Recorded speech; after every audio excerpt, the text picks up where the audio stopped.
the people that expect every single player to be a robot. Like, if you want, I mean this, if you want a player to be a robot, go be a fan of Paige Beckers.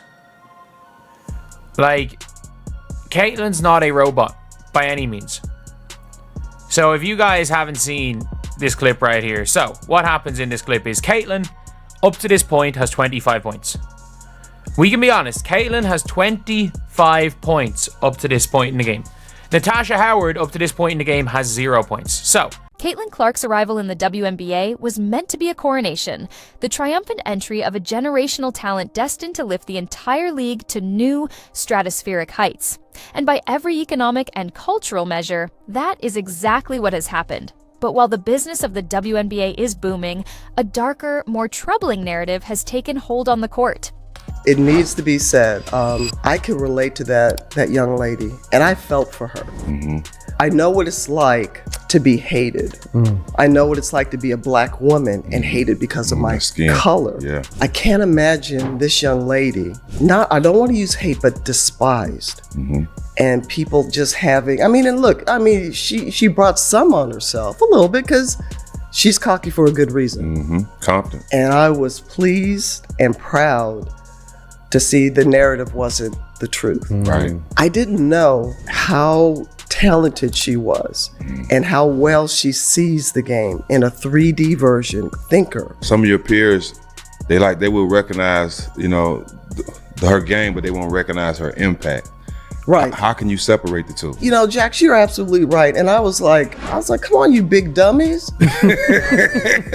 From the moment she stepped into the league, Caitlin Clark has been subjected to a level of intense, often brutal, and seemingly targeted physical aggression that has become a national controversy. We're not just talking about tough, professional defense. We're talking about off-ball cheap shots, hard fouls that cross the line into dangerous territory, and a relentless physical pounding that has left fans and analysts asking a series of urgent and uncomfortable questions. In this clear and escalating on-court war against its biggest star, where is her protection? Are her Indiana Fever teammates, the league's referees, and the WNBA itself failing their most valuable player? The hilarious meltdown of fans who just can't handle Caitlyn being, Caitlyn. So instead of for all these ladies talking about, man, Caitlin Clark this and Caitlin Clark that, it's hurting the game, and then it's this, that, and the third, go focus on your craft and get better. I'm telling you right now, because if it does, then y'all look like a cohesive unit, and the WNBA will look watchable. And now we are to the point, I think we're past the point, and everybody is letting it be known, especially if you are of color. You cannot be a Caitlin Clark fan at this point as a black person. This is what is being said to us. How you can't root for Caitlin Clark? I'm not making it up. There's people who are just blatantly telling us we can't enjoy a white basketball player. To understand the full scope of this crisis, we must begin with the hit that woke up the world, the single most infamous and defining incident of Caitlin Clark's young professional career. It was a game in early June 2024 against the Chicago Sky. The play itself was dead. The ball was out of bounds. As Clark, a rookie still adjusting to the pro game, waited for the inbound pass, Chicago guard Chennedy Carter walked up behind her and delivered a vicious blindside shoulder check, sending an unsuspecting Clark crashing to the floor. It was not a basketball play. It was a cheap shot, a flagrant act of aggression that had nothing to do with competing for the ball, delivered with clear intent. And yet, in a moment of stunning incompetence that would ignite a firestorm, the on-court officials called it nothing more than a common away-from-the-play foul. They didn't even review it. You gotta put it in perspective, right? These girls have been grinding to grow the game of basketball in the WNBA. They've been grinding to grow the sport to the world, the viewerships. They've been grinding for all of this. And then you have this girl that comes along from college and is an instant change. She's handed pretty much being the face of the league. There's going to be girls that are offended by that. And there's going to be girls that think she's got to earn it and she doesn't deserve this early. She's handled it great. I think she's performed last year. She's performing again this year. I think she's the rightful face of the NBA. The public outcry was immediate, immense, and it transcended the world of sports. The clip of the incident exploded across social media and led every sports talk show in the country. Commentators from Pat McAfee to Charles Barkley were aghast, not just at the foul itself, but at the referee's baffling failure to properly penalize such a blatant and dangerous act. Carter's defiant post-game refusal to answer questions about Clark only added fuel to the fire. The incident became the ultimate Exhibit A in the case that there was an open season on Caitlin Clark. The pressure became so intense that the WNBA was forced to intervene. After the game, the league office reviewed the play and retroactively upgraded Carter's foul to a flagrant 1 violation. But for many, this after-the-fact correction was too little, too late. The damage had been done. A clear message had been sent on national television by the on-court officials. You can physically assault the league's biggest star away from the ball and get away with it in the moment. This was the moment the physical targeting of Caitlin Clark became an undeniable and deeply troubling national news story. So, Angel Reese fans are also trying to do a little but whataboutisms when it comes to one Caitlin Clark being at the Kansas City Chiefs game. Now, keep it in mind, you know what you've seen out of Caitlin Clark this offseason? You've seen, you've seen Athlete of the Year. You've seen her in the gym. Indiana Fever videos have come out, right, of her training in the gym. Seriously, I mean, there's one out here that's literally like 13 minutes long. Right here, you see that? That's 13 minutes. This was not an isolated incident. The Chennedy Carter foul was simply the most blatant example of a pattern that has defined Clark's rookie season. The other high-profile case study in this on-court war came in a game against her longtime college rival, Angel Reese. During another intense matchup against the Chicago Sky, as Clark drove to the basket for a layup, Reese swung her arm down and made significant, direct, and violent contact with Clark's head, sending her once again tumbling to the floor. The hit was so hard and so high that the referees on the floor were forced to review the play. After review, they upgraded the foul to a flagrant 1. The delusional fan base that follows her disrespected the WNBA players by saying she's going to go in that league and tear it apart. These people are so disrespectful and so unknowledgeable and so stupid. And Diana said it best. This kid's in for a rude awakening. This kid's on the wrong team. She's got the wrong skill set to handle the physicality of that league. This rookie class isn't even one of the best rookie classes in the last 10 years. She's just not built for the physicality of this league.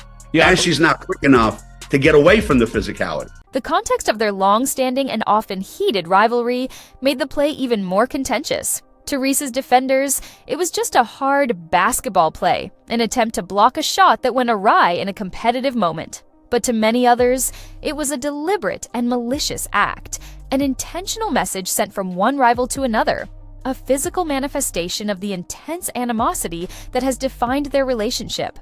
Regardless of intent, the incident once again highlighted the same troubling pattern. The referees on the court seemed incapable or unwilling to properly officiate hard, dangerous fouls against Caitlin Clark in real time. It took a massive public outcry after the Carter foul and a lengthy replay review for the Reese foul for the correct calls to be made. This established a dangerous precedent. It told players that they could take their shots at Clark and that the initial consequences on the court would likely be minimal. The league was developing a reputation for legislating from the review monitor, not from the floor, a clear failure of on-court management. This girl, the Golden Goose, comes along and she wreaks havoc. She's the Rookie of the Year. She's 4th in the league in MVP voting. 4th in the league, her rookie year, outstanding. She's like Steph Curry. She can pull up from anywhere. You understand? She has that kind of capability. Didn't win a national championship. Lost to LSU one year. We lost to South Carolina another year. But she's outstanding and clearly worthy of being the number 1 overall pick. And what I was saying to everybody is ride the wave. Rising tide lifts all boats. She's not a scrub. She's not only can play, she's a star caliber player who draws this attention. The constant physical targeting of Clark and the referee's failure to control it has naturally led to a difficult question for her team. Is the Indiana Fever doing enough to protect their franchise player? In other professional sports leagues, particularly the NBA, there is a long and storied history of teams using designated enforcers to protect their superstars. When Michael Jordan was getting physically battered by the bad boy Detroit Pistons in the late 1980s, enforcers like Charles Oakley and Rick Mahorn were there to send a clear message. Any cheap shot against Jordan would be met with an immediate and forceful physical response. This unwritten code has governed sports for decades. You protect your best player at all costs. The delusional fan base that follows her disrespected the WNBA players by saying she's going to go in that league and tear it apart. These people are so disrespectful and so unknowledgeable and so stupid. And Diana said it best. This kid's in for a rude awakening. This kid's on the wrong team. She's got the wrong skill set to handle the physicality of that league. This rookie class isn't even one of the best rookie classes in the last 10 years. She's just not built for the physicality of this league. Yeah, and she's not quick enough to get away from the physicality. Critics have argued that the Indiana Fever lack this crucial element. They are seen as a young, nice team that lacks the veteran grit and on-court toughness required to stand up to the bullies of the league. In the viral clips of the hard fouls against Clark, one of the most jarring aspects for many viewers was the perceived lack of an immediate, furious reaction from any of her teammates. There was no one rushing in to confront Chennedy Carter. There was no one getting in the referee's face. This has led to a widespread perception that the team is either too timid or too inexperienced to understand its duty to protect its star. Prominent media figures have fueled this narrative, with Draymond Green of the Golden State Warriors publicly stating that the Fever needed to invest in an enforcer, and that their failure to do so was a sign of a weak organization. This has put the entire Fever roster under a microscope, with every game now being judged not just on wins and losses, but on whether or not they are tough enough to have Caitlin Clark's back. I'm not in the WNBA, right? But I do know girls and I do know basketball. So I have some opinions on why I think Caitlin Clark might be getting so much hate in the WNBA from WNBA players. And it's because of something I noticed that she does since like NCAA when she was playing for college. She complains a lot to the refs. She plays with the refs. She talks to them, she looks at them, she complains to them, she whines to them all the time, like for any game and every game. And for me as a basketball player, like, just play. Like, yeah, I get you might be feeling like you're targeted or whatever, but like, bro, just play. Like, stop looking for help, because no one's gonna respect that. Whether you deserve it or not, no one's gonna respect you looking for help. The perceived failure of the players to protect their star has been compounded by the perceived failure of the league to protect her. The WNBA's official responses to these high-profile incidents have been widely criticized as inconsistent, weak, and wholly inadequate. The league's primary tool has been after-the-fact punishments, upgrading common fouls to flagrant fouls a day later, and issuing relatively small fines to the offending players. Chennedy Carter was fined just $5,000 for her blindside hit. Angel Reese's flagrant one foul came with no additional suspension or significant financial penalty. This is only women that get this. I'm tired of it. Like, here's my thing, you guys. What else? Who are these girls? Who are these girls that are hating on Caitlin Clark? Are you just combing through Twitter? What else are these women supposed to do? Fawn over her? Fangirl over her? Bend the fucking knee? Kiss the ring? Like, what do you want from them? We cannot, every time the girl plays a game, she got 40 games, guys. She got 35 more games. We are not every single game gonna revisit and retread this same tired ass rhetoric that all these girls are hating on her, and they need to be thankful. They have been. Sure. They've said it time and time and time again. You want the girl every single time she walks out onto the court? What are we supposed to do? You want them all to give Caitlin their firstborn? Like, what are you looking for? It is embarrassing because if this was the men and you just watched a bunch of other dudes fawn over someone all the time, you'd call them weak. To critics, these punishments are little more than a slap on the wrist. They do nothing to deter future aggression. For players making hundreds of thousands, or in some cases millions of dollars, a $5,000 fine is simply the cost of doing business. It is a small price to pay to send a physical message to a rival. The league's response has been seen as a critical failure of leadership from Commissioner Kathy Engelbert. The argument is that by failing to hand down truly punitive measures, like multi-game suspensions, the league is tacitly endorsing the open season on Clark. It sends a dangerous message that the short-term goal of allowing rivalries to fester is more important than the long-term goal of protecting the health and safety of the league's single most valuable asset. The league is seen as being reactive when it needs to be proactive, and its inconsistent punishments are seen as a sign of weakness that only invites more aggression. The one and only Caitlin Clark proved why she's one of the most dominant players in the WNBA right now. Clark, who was returning from injury, scored an impressive 32 points in her return.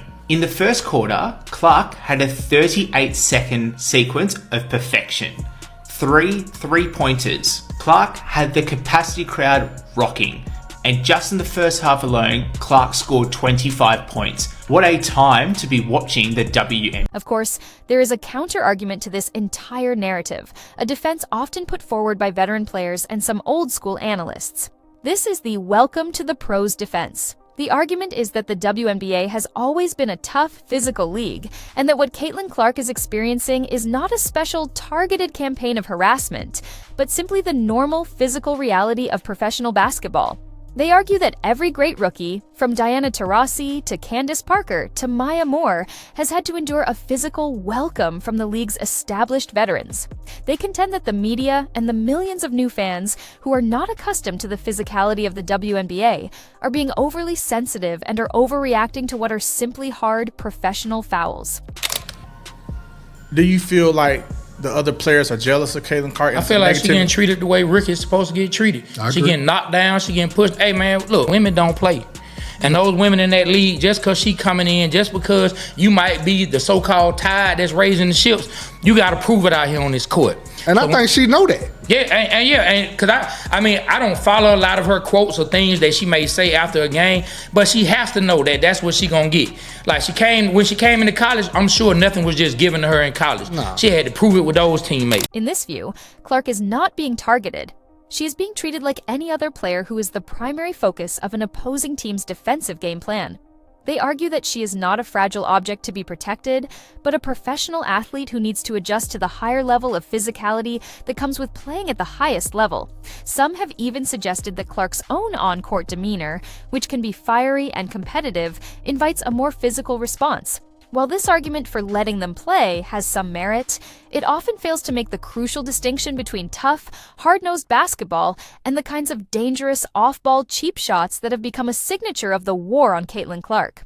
Before we get into this game against the Sun, it was reported that the Fever game against the Liberty on Saturday had the highest ratings for a WNBA game ever, with 20.9 million viewers. That's more than any game in the NBA Finals this year. How much of this do you think was due to Caitlin Clark effect, and how much was just because it was the New York market? No, it has everything to do with the Caitlin Clark. To truly understand the why behind this unprecedented level of on-court aggression, we must explore the unspoken motivator that is likely fueling much of it: the resentment factor. This is the uncomfortable but undeniable truth that hangs over this entire story.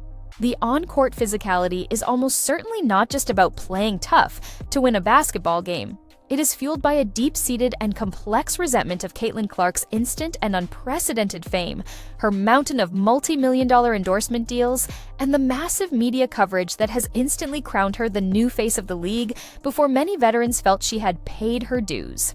For years, the incredible athletes of the WNBA have toiled in relative obscurity, fighting for media attention, for better pay, and for basic respect. Then, along comes Caitlin Clark, and in a single moment, she brings with her a level of attention and economic power that the league has never seen. While this benefits every player in the league financially, it has also created a palpable sense of professional jealousy and bitterness. Some veteran players seem to feel that their years of excellence and their own championships have been instantly overlooked, and that the media and the corporate world have unfairly anointed this one player as the league's savior. The hard fouls and the cheap shots can therefore be seen not just as basketball plays, but as physical manifestations of this resentment, a way of saying, "You may be the media darling, but you still have to go through us on this court. Welcome to our league." It is a complex and deeply human element of the story, but one that is essential to understanding the emotional fuel behind this on-court war. In the final analysis, the on-court war against Caitlin Clark has exposed a series of deep and troubling fault lines within the WNBA.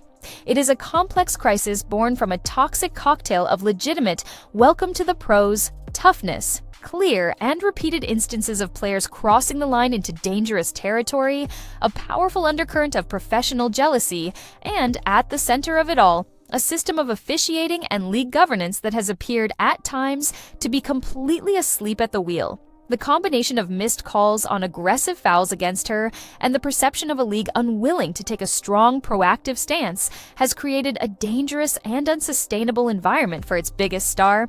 This leads us to a final, urgent, and powerful question that will define the future of the league. Will the Indiana Fever and the WNBA League Office finally step up and take decisive, meaningful action to truly protect their most valuable asset? Or will they continue to allow this open season of aggression to escalate, risking not only the health and career of the one player who is single-handedly changing their league's fortunes, but the very integrity and long-term credibility of the WNBA itself?